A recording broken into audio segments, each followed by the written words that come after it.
अगर आप भी चाहते हैं कि आरसीएम म्यूजिक के वीडियो सबसे पहले आप तक पहुंचे, तो लाल बटन को दबा के चैनल को सब्सक्राइब जरूर करें और साथ में बेल आइकन को दबाना ना भूलें।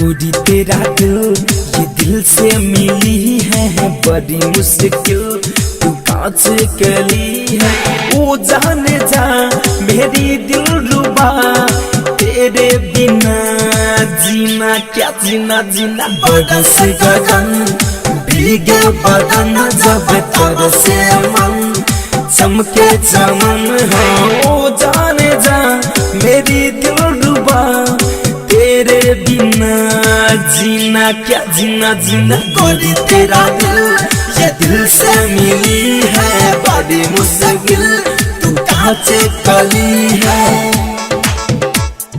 साउंड रिकॉर्डिंग स्टूडियो चिरैया।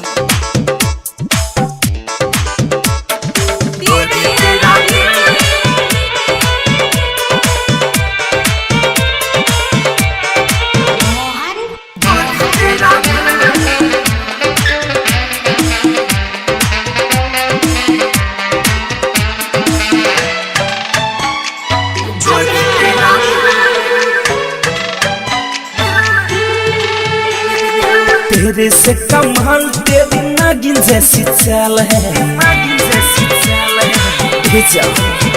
हाँ तेरे से कमाल तेरी नागिन जैसी चाल है, तेरे ख्यालों में कोई बुरा हाल है।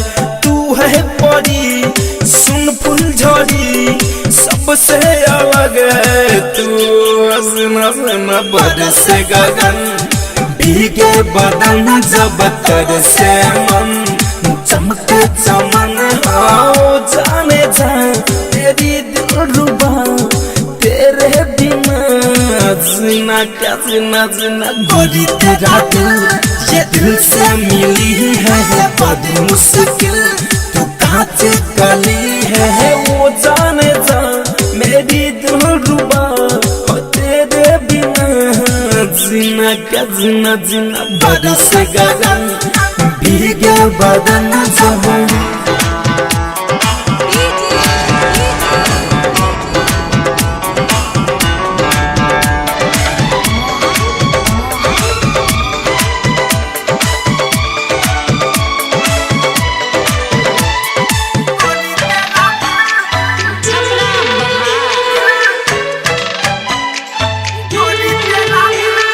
तेरा दीवाना हूँ जमाना कहता है,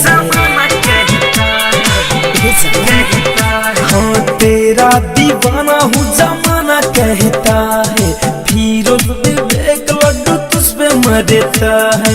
दिलों बेकरार वो है मेरे यार, धड़कन धनंद सुर पीना पीना पीना।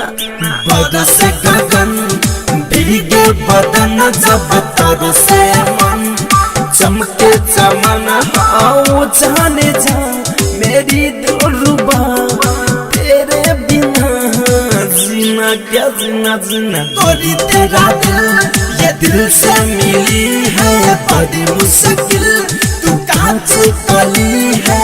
साउंड रिकॉर्डिंग स्टूडियो चिरैया। डाउनलोड कीजिए RCM music official app play store से आरसीएम म्यूजिक के सारे ऑडियो वीडियो डाउनलोड करने के लिए।